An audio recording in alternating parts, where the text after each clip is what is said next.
Today, our black boys are becoming black men way too early. Taught to open up their hands and not ball their fists, but at the same time, taught not to be too girly. So they're raised as these manly men and protectors of the home.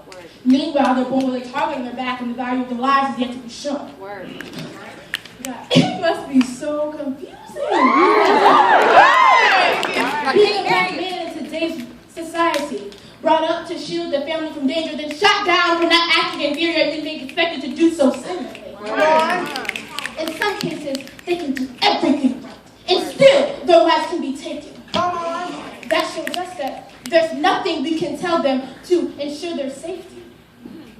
Worse than that, we can't even guarantee them their due justice. It doesn't matter if he's minding his own business or simply establishing his toughness, which I never knew to be against the law.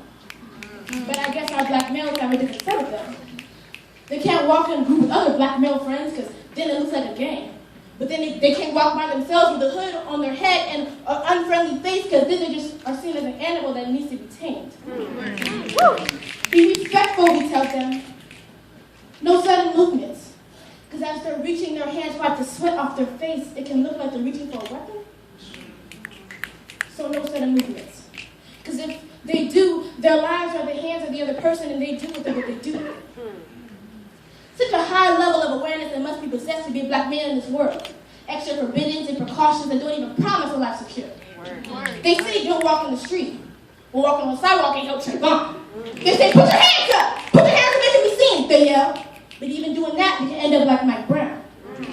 We tell our black boys to speak up, so long as they're being bothered, but if they speak up, the words can very well choke out of them. See, I used to think it was the black male's fault for resenting the law enforcement. But as they grow up, they see these officers killing their fellow black brothers. They get killed, and oftentimes the murderer walks free, and so then I ask, whose fault is it really that they're being paid in the police? It's the time to be disobedient, the time to speak up and show out. It's time to disrupt this community and this country and the world.